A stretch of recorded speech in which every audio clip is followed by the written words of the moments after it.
Hello and welcome to Adulting 101, how to handle your financial responsibilities after graduation. My name is Tom Katosich. I am the Youth and College Financial Education Manager here at the Virginia Credit Union. And today we're going to be talking about one of my favorite subjects, which is how to grow up and make decisions for yourself. Whenever we're talking about becoming an adult, that's really what I like to try to focus on. uh, you are capable as a young person of making decisions for yourself. Up until this point in your life, a lot of the major big decisions, especially around money and personal finance, have been made for you by hopefully a responsible parent or guardian. But as you kind of get out on your own and you start to take on some more responsibilities, the decision making all comes and falls on your lap now. So, what we're going to talk about today are a couple different concepts around how to think about how to make a decision, just in general, life decisions, and how those will impact your finances going forward, and some key things that you want to focus on. One thing I do want to stress is your personal finances and your financial situation shouldn't be the key decisioning factor in everything that you choose to do or everything in your life.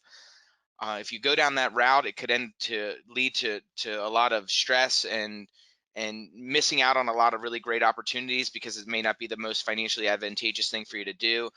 But the reality of our situation is that there is a financial component to almost every decision that you will ever make. Okay, whether the kind of job you decide to take, the whether or not you choose to buy or rent your first home, things like this. So we're going to kind of talk about these things as we kind of go through here. The beautiful thing is once you're kind of out on your own, you get to make any decisions that you want. It's completely up to you. And throughout most of your life you've been kind of conditioned or told that there are these limited range of decisions that you can make. The reality of the situation is there are tons and tons of choices and options that are available for you. The thing about making decisions as an adult, though, as opposed to as a child or as a kid or even as a young adult or college student, is you got to own your choices and decisions. If you make a bad choice, it's not the end of the world, but you have to understand how to live with and navigate the consequences of that decision. One thing that I've learned of teaching this stuff for the past handful of years, really decade, is that there really is not a good or bad financial decision. There's just a decision and an outcome. And so if you kind of think about it like that or frame it like that, like if I choose this option, then that means that I'm not going to be able to choose this, or I am going to leave this option on the table. That's what's called opportunity cost. We're going to kind of touch on that as we kind of go through here today. So first thing we want to do is start out with getting a basic understanding of some financial concepts. And the key thing that I like to focus on, especially up front, is what's called cash flow. So your cash flow is income and expenses during a given period or cycle of time. So financial analysts and financial planners and things like that look at and review cash flow during these different cycles or periods. So like if you're looking at creating a budget, then typically you create a budget during a monthly cash flow cycle. So during that cash flow cycle of a month, you take a look at all of the forms and sources of income that you have coming in. Primarily, your form of income is going to be your work, so your labor, getting a job, your job, paychecks, things like that. There are other forms of income, which we're gonna kind of touch on as we go through here. But just to kind of give you an understanding, if you're starting with zero, if you're starting from nothing, in order for you to be able to invest, in order for you to be able to find passive streams of income, you may have heard that term before, you have to have money. Well, in order for you to get that money, it's either given to you, you borrow it, or you go out and earn it on your own. So that's primarily where most people get their money, is through earning it and through working. So you want to try to always be increasing your income. Now, your expenses, on the other hand, that's where your money is going. So that includes everything, literally everything you spend your money on. If you sit down and look at a course of a month, all of the different things that where you spend your money, you'll notice that that list is really long. When you have a list of your sources of income, you'll notice that that list is really, really short. Usually it's just like one paycheck, maybe two if you work a part-time or side job. So you got to try to make all of those expenses fit into that level of income. And the key to your cash flow is your cash flow always has to be greater than or equal to zero. So by the end of this period, so let's say we're looking at a month, I earned $1,200, I earned $2,000 in a month over the course of two different paychecks. All of my spending or expenses has to fit within that $2,000. If not, if I'm spending more money than I'm bringing in, then that means that my debt is going to be increasing, which is going to have an impact on my net worth, which we're going to talk about that kind of towards the end. You'll notice on the screen here we have the word budgeting, and this is a kind of a core component of how you analyze, review your cash flow. This is an active thing that you do want to do. The budget is a plan for the future. It is forward thinking. It is about the future. But in order for you to make good guesses and decisions about the future and kind of analyze how you're going to spend your money in the future, the only thing that you can kind of look at to verify that or to get a rough estimate of what the future could look like is by reviewing historical data or information. So that means you have to track your spending, see what you typically do, and the only way that you can make any kind of cognizant or intelligent adjustments is by looking at what you've done in the past and trying to project into the future what you're likely to do. Okay. So looking at an example of an expense. So like you have fixed expenses and you have variable expenses. With a fixed expense, something like your rent payment or a car loan payment or something like that, the payment itself is actually going to be exactly the same every time. So when I ask people if they do any kind of budgeting, typically they'll raise their hand and say, yeah, I kind of budget. But really what they do is they know in the back of their mind what their fixed expenses are and probably some kind of rough estimate on some of their variable expenses. So a variable expense is something that does fluctuate based on your usage, like your utilities, like power or water. A big variable expense that people don't think about like this is food. You have to eat all the time, and so you have a direct uh, impact on how much you're spending on food based on the decisions that you make with eating. Where you eat, how often you eat out, how often you cook at home, where you shop for your groceries, things like that. So, the whole purpose of the budget is to try to create a roadmap for yourself that is managing your cash flow during a period or cycle of time. Within that cash flow plan, you have to incorporate or focus on your goals. Okay, so if I don't want to live paycheck to paycheck and just immediately consume my entire paycheck, then I have to figure out the things that I really want in life that money can get me. All right. So, as I mentioned earlier, a lot of decisions that you're going to make going forward are not going to be solely based on the monetary return or financial benefit that you will have, but every single component does have every single decision does have a financial component to it. Okay? So, in order for you to kind of project or direct yourself to the future that you want, you have to give yourself an end destination to your roadmap. Okay, so the budget is the map and the goal is the destination. So when we're thinking about setting goals, we want them to have this framework that you see here. SMART goals: specific, measurable, attainable, relevant, or time bound. If I say to you, I want to be rich, that's not really necessarily a great goal because it's very broad and vague, and I don't know if I've accomplished it. I have no time frame. Like, that destination is a moving target because it's based on nothing really. It's just kind of a thought or a wish or an aspiration. Now if I take that thought of I want to be rich and I say I want to have $1 million in my retirement account by the time I'm 65, now I've put some parameters on where it is specific, I can measure it, and I have given myself a time frame which allows me to measure it. So with those two components, a specific dollar amount and a time bound a function, that is a way that you are able to create a cash flow plan that is measurable and you can track your progress. Now, with attainability and relevance, these are a little bit more psychological motivators as part of our SMART framework. Um, I believe that anything is actually attainable, but you just can't have everything all at once. So, attainability to me kind of relies a lot or depends a lot on making priorities and making choices. Okay, so if I want to have $1 million by the time I'm 50 or 65 or whatever date I give myself, but I also want to take a vacation to Disney World this year. Well, those are two different choices that I have. I only have the same amount of money, so I have to choose which of these things is more important for me. Well, of course, in the short term, going to Disney World is more important. In the long term, having $1 million by the time I retire is more important. So this is where the attainability and the decisions kind of come into play. This is also where relevance comes into play. Does this goal align with my core values? Is this something that I want to accomplish now, that I will want to accomplish in the future, and that is gonna provide me with something that is bigger or greater, or a sense of accomplishment, or some kind of pride, or some kind of very valuable financial gain. Okay. A great way to kind of determine the relevance of any goal is if you ask yourself these two questions: is this goal going to make my life better by accomplishing it? Or what will be the outcome if I don't? We're really good at justifying our goals and decisions, whether or not it's an actual good thing or bad thing for us. But again, as an adult, you get to determine what you think is good for you or not. So you can have other people tell you, like, oh, you should do this, you need to do that. The reality of the situation is, as an adult, you get to determine what your life is going to look like for you. Okay.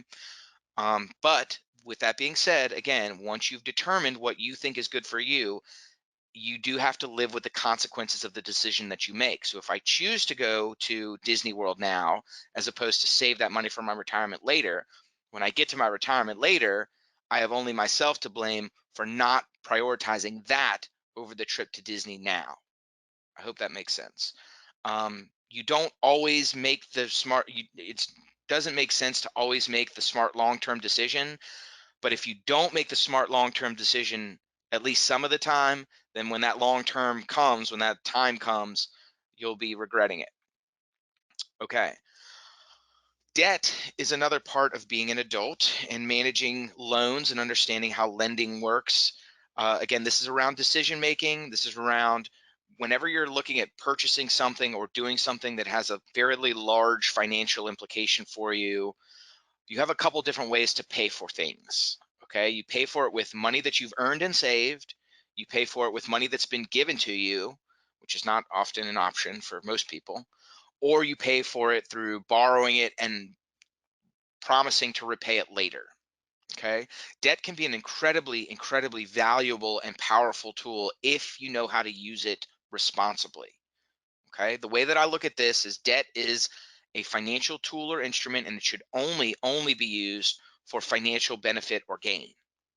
What that means is if I feel like I need to borrow money to buy something, then that thing that I'm buying or paying for has to give me some kind of long-term financial benefit. So that means stuff like getting a mortgage to buy a house, because a house is an asset that can gain value over time and it provides you with a place to live. Buying a Starting a business, paying for an education. Also, you can consider buying a car sometimes to be okay debt, but again, that can get out of control really quickly if you're not careful. If I get a car loan that has a really good interest rate because I have good credit and I don't pay too much for the car, it's a reasonable car, maybe it's a used car, that's definitely considered to be okay debt if it contributes to my income. If that car can reliably get me to work, then that is certainly a reasonable use of debt. Now, all car loans aren't the same. If I go out and buy a $50,000 Mercedes because I've been approved for the loan and my car loan payment is $700 a month, even though I'm only making $2,000 a month, that's not an okay use of debt, but it's the same thing. I hope you're following my logic here. Okay. Now, bad debt is borrowing money and pulling money forward, because that's what you're doing is you're spending money now that you haven't earned yet through the form of a loan.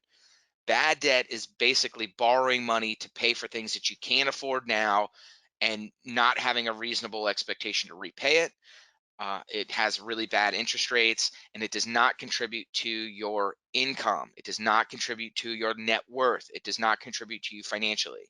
Examples of that would be running up credit card debt to finance a nice new wardrobe, buying all new clothes, using credit cards to pay for Christmas gifts or gifts for other people. It feels good at the time, but then when you're holding that credit card bill, you're not thinking it feels that great.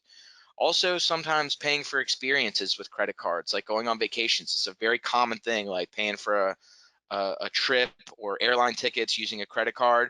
It's perfectly fine to do if you have a plan to repay it in a relatively short time frame.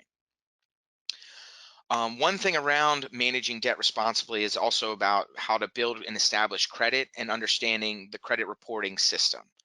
Okay, so this is a key component to determine whether or not you're going to be able to access good or okay debt.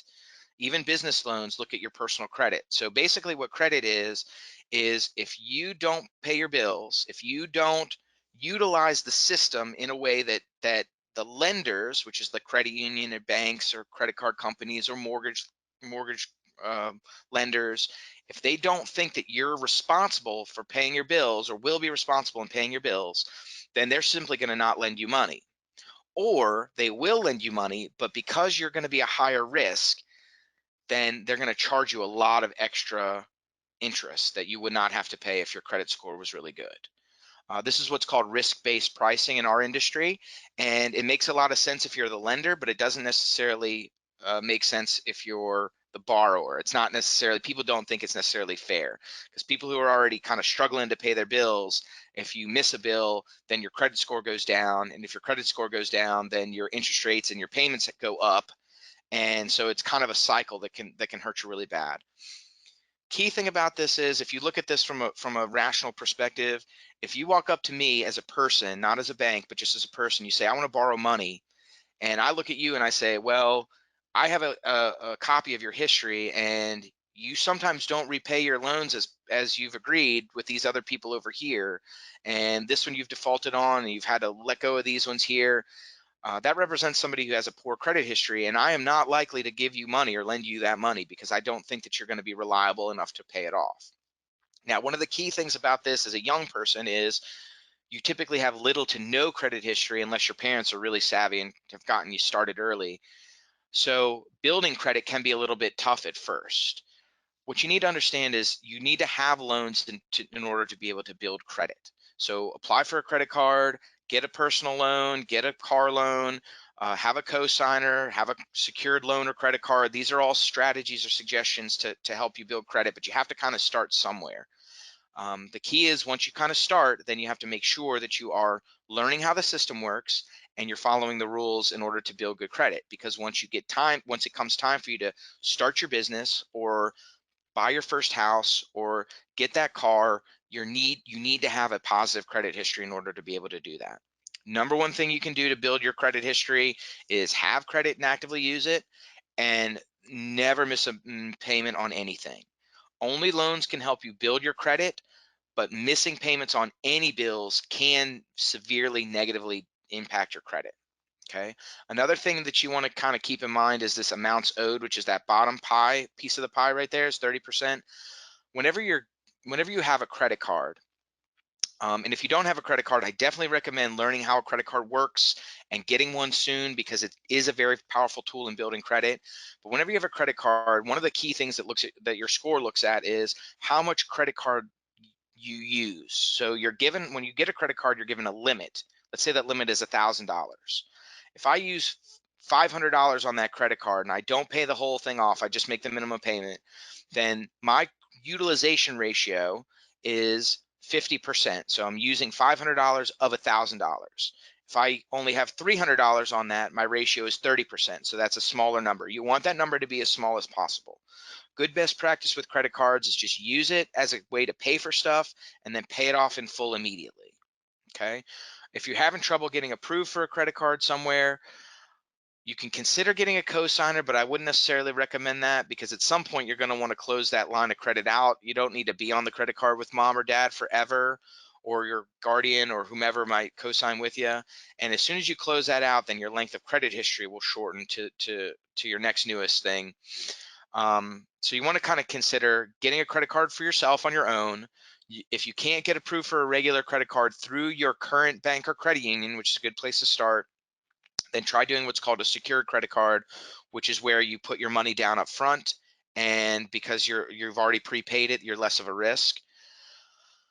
Another option is to look at a place like a store, like a clothing store or an online store like Amazon, or a gas station brand card, things like that. A lot of times their lending standards are a little bit more lax. And again, use it, pay it off, use it, pay it off. And that history is how you start to build your credit. Okay. And just don't miss payments. Only use loans when you need to, and don't miss payments. That's the whole key to everything. Student loans are another type of loan that we're going to kind of solo out here, or pick out of the crowd, because it's a little bit different. Although a lot of the components of student loans are the same. You're borrowing money to pay for something that you don't have the money to pay for right now. It's a good loan because typically loan that you're getting is paying for an education, which will allow you to earn more money in the future. There's a lot of studies and research that have been done that proves that that is still the case. You do still get a financial benefit or return out of a college education, even though the cost of college continues to skyrocket and you're getting less support from the federal and state government.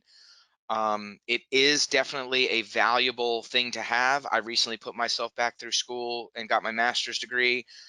Very happy that I did it. I did use debt to do it because I know that in the long run it will pay off. It will pay for itself. So when you're trying to think about your student loans, you got to understand what kind of loans you have, whether they're private or federal. You have to understand through the federal loan system all of the different repayment options that are available to you. You have to understand here with loans, with any kind of loans, but student loans primarily, what is your objective of your repayment strategy? Do you want to try to get rid of your loans as fast as possible? Or do you want to try to pay as little as you can on the student loans now because the rates are low or because you're not making a whole lot of money, and that will free up extra money in your cash flow?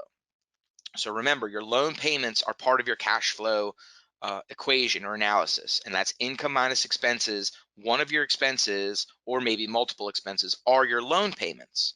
So you want to try to maximize your cash flow by reducing your loan payment amount. Well, if I choose to reduce my loan payment amount, then that means that the total cost in the long run is going to be substantially higher. Okay, so the longer that these loans are not paid off, the more I'm going to pay in interest, if that makes sense. With the federal repayment plans, there are a lot of different options in terms of standard plans, graduated plans, which are just based on and extended plans, which is just based on the amount of money that you borrowed and the term, so how long you'll have to pay it off. Then there are also a lot of different income-based repayment plans, which actually does a calculation of how much you earn and how much you spend on other stuff and all these kinds of things to determine how much loan payment you can afford. There's multiple hours of content and conversation that can be had around student loans. A great resource to kind of learn up about the basics is studentaid.gov, and you can actually type in, if you have a FAFSA ID, you can actually log into studentaid.gov, and it'll show you some basic calculators in terms of your options, your different options. One other thing that you want to think about too now is saving and investing. There's this concept in finance called pay yourself first, which we very, very wholeheartedly agree with and promote here at the Virginia Credit Union, and many other financial advisors talk about this as well. Pay yourself first basically means that you want to consider your saving and your long-term investing to be an expense in your cash flow statement. If you're not prioritizing saving and you're letting it kind of fall to the bottom of your priority list, so it's like rent, utilities, food, entertainment, that trip, my other goals, whatever. If saving and investing aren't like really high up at the very top of your priority, then the farther down it falls, the less likely you are to actually do it. And the way I like to define, there is a difference between saving and investing. Saving, in my opinion, is setting aside a specific amount of money for a specific purpose. A lot of times the best type of savings is emergency savings. So the purpose is the emergency. Now, you may not know how much it's going to cost you or when you'll need it, but having that little nest egg aside is the way that you prevent financial collapse or ruin. Okay, so a lot of times when people go through these presentations or talk to somebody, a professional, they ask, okay, you get all of this information about credit and loans and cash flow and net worth and all this stuff. But reality, what you need to know is, what do I need to think about or do first? And as a young person, managing your student loans is important. Starting to build a nest egg around investing for retirement and things like that is very important, all this kind of stuff. But the absolute most important thing that anybody can do first, especially in today's crazy economic times, is to have a cash savings, a little pile of money that can cover all of your cash flow, all of your expenses for a total of 3 to 6 months in a savings account at a federally insured bank or credit union is the most important financial tool you'll ever have and the most important financial priority you will ever have. So build that emergency savings first, then start thinking about an aggressive debt repayment plan or an aggressive investing strategy. Now, investing, unlike savings, is just for the sole purpose of building wealth and accumulating and accruing your net worth. So I like to think about investing as buying or owning assets that gain in value or contribute directly to your income, like passive forms of income. There's a lot of different things you can invest in, like the stock market, bonds, real estate, things that just hold value, like gold and jewelry and fine art and things like that. There's a lot of different strategies out there. I have some of mine that are my favorite. But there's a difference though between saving and investing. The purpose of investing is to gain in wealth. The purpose of savings is to have money available for a specific purpose. Okay, so your goals are about saving. Your long-term strategy is about investing. Okay. Now, one of the biggest parts of our cash flow is usually for most people, for most adults, the biggest expense in almost everybody's budget is their living expense for their household. There's a lot of different choices out there. A lot of times the blanket choices that are available to you are renting and buying, but honestly, this is where you can be creative. If you are able to get approved for a loan for a home that has a duplex or some multifamily unit, then you can actually be having somebody else pay your mortgage payment by charging them rent.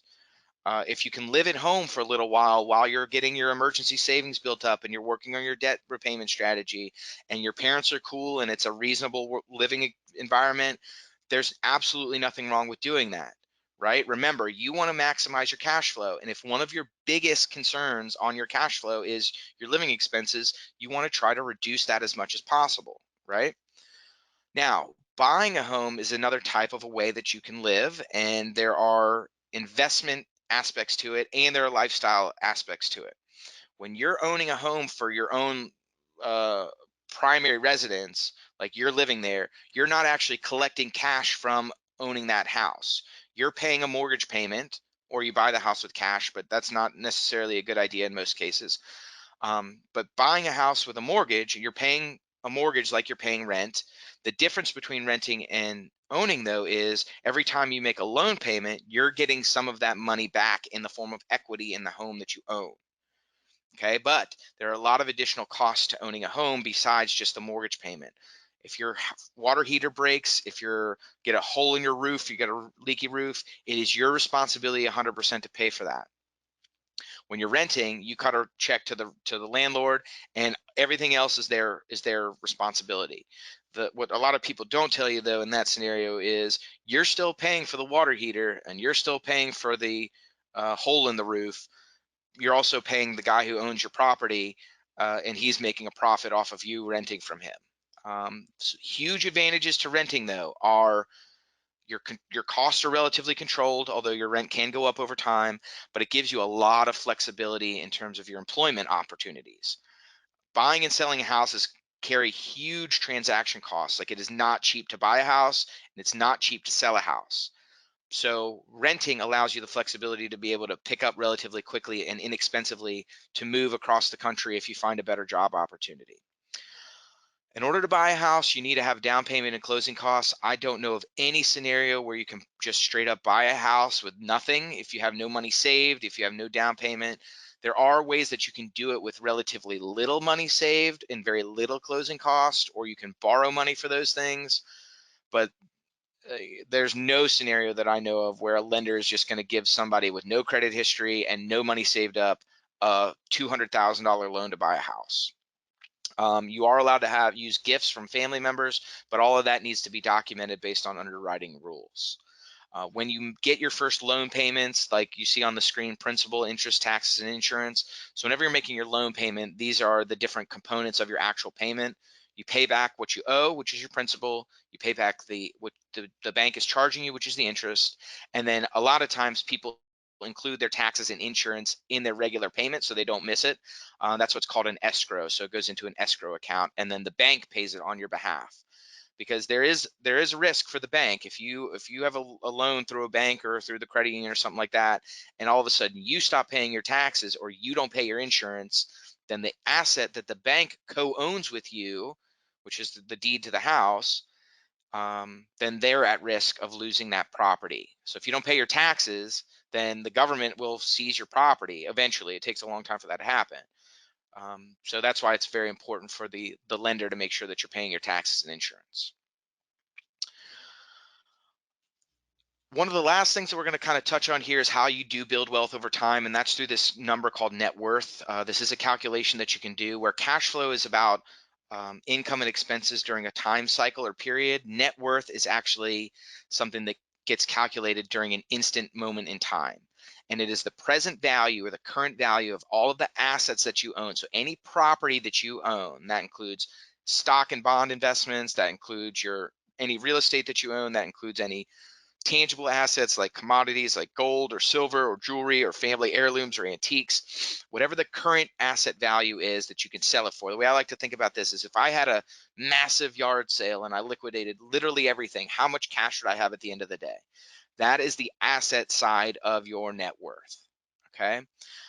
Liability side is all of your accumulated debts. It's not the debt payment. Remember, the debt payment is part of your cash flow analysis. The debt balance, the total outstanding debt that you have out there, is part of your liabilities. Okay, so if you look at this in terms of one single asset and liability offset, if I own a home and the home is worth $230,000 and I have a loan on that home that is $160,000, the difference between that 230 and that 160 is, what's that, 70,000, 80,000, 70,000? That is what's called my equity, and that is part of my net worth. Okay, so it's the value of the asset minus the outstanding balance of the liability. And you can do this with everything that you have, all of your assets minus all of your liabilities. Here's the trick to everything.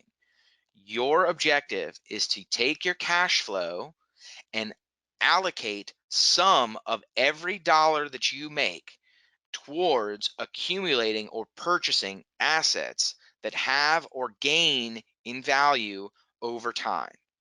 That's where things get a little bit difficult because we don't know what the value of anything is going to be in the future. We can only guess what the value of some stuff is going to be. And a lot of times that guessing is based on historical information or data. So, like if you look at something like gold, gold actually goes up and down in value quite a bit. So I don't know if tomorrow it's going to be worth more or less. I may think that it's going to be higher, or I might have some technical analysis saying that it's going to be higher or lower based on these certain circumstances, but nobody knows that for sure. So use your best judgment, do some research, but the key is just to continue to accumulate or accrue assets that gain in value over time. That's why a lot of people like buying real estate, because it's something that's of limited capacity and it's theoretically going to continue to gain in value over time. Theoretically. Does that necessarily happen? No, not all the time. Another great way to help improve your net worth is to reduce or eliminate your debts, right? So aggressively pay down your loans automatically increases or improves your net worth. For a lot of you, if you have very little in savings and you don't own a house and you don't own any stocks or anything, but you do have student loan debts, your current net worth may be negative. So that's why when you're starting to think about what are the first things that I need to prioritize when I get out of school, building cash savings, paying down your debts, the amount of cash that you have continues to grow, the debts that you have continue to shrink, and that negative number over time becomes less negative, less negative, less negative until you hit even, and then you start to accrue or grow over time. Okay, so you can do that a couple of different ways: aggressively paying down your debts, or maybe not very aggressively paying down your debts and just buying and investing in assets that hopefully hold value. It can be a little bit complicated, but it really is not if you break it down into the simplest kind of terms. Okay. The key though is, what do you do when you get your paycheck? What do you do when you get your paycheck? And typically the things that end up falling down to the bottom of the totem pole are the stuff that we really want to spend our money on, like experiences and fun and dining out and going out with our friends and concerts and festivals and traveling in Europe and things like that. Those things provide a lot of value, but they don't provide any financial gain for you in the long term. So you have to balance those kinds of things. Okay, so to quickly recap here, for financial independence, it's all about making decisions, and you get to make the decisions and you have to be responsible for the consequences. That's the whole purpose of this. And what you've been told throughout your whole life, there are unlimited opportunities and options for decision making. You don't have to pin yourself into I have to do this, I have to do this. If you set yourself up for success by managing your cash flow and having a plan, that will help you and make decisions that are good for you, not just in the short term, but also in the mid and long term. Learn how to manage debt and use it as a tool for your benefit, because if you don't and you use debt irresponsibly, it can absolutely crush you. A lot of times people learn that lesson the hard way when they get their first credit card, and all of a sudden, a couple swipes here and there on a new credit card or a new blouse or a new, a trip with your friends down to the beach or whatever, that, those little things can end up sneaking up on you real quick. Understand and manage your student loans, learn the difference between saving and investing, and try to get a good understanding of how to invest for the long term. There's a difference between investing and trading too. Trading is speculative. It's kind of like gambling. Investing is about long term, buy and hold, things that appreciate and go up in value. Okay.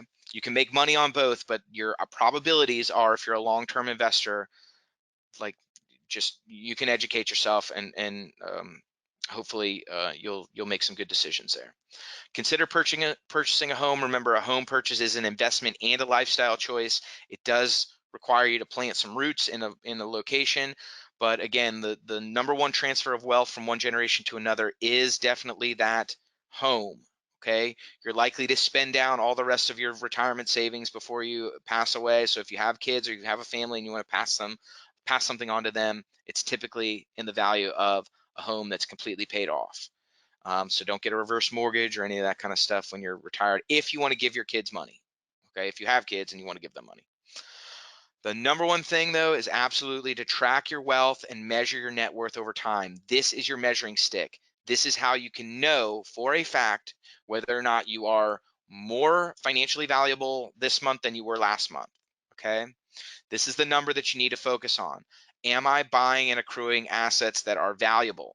Or am I taking all of my cash and spending it on clothes and streaming services and Starbucks and other fun stuff? Okay. Here are some great resources that are available for you. I hope this has been pretty helpful.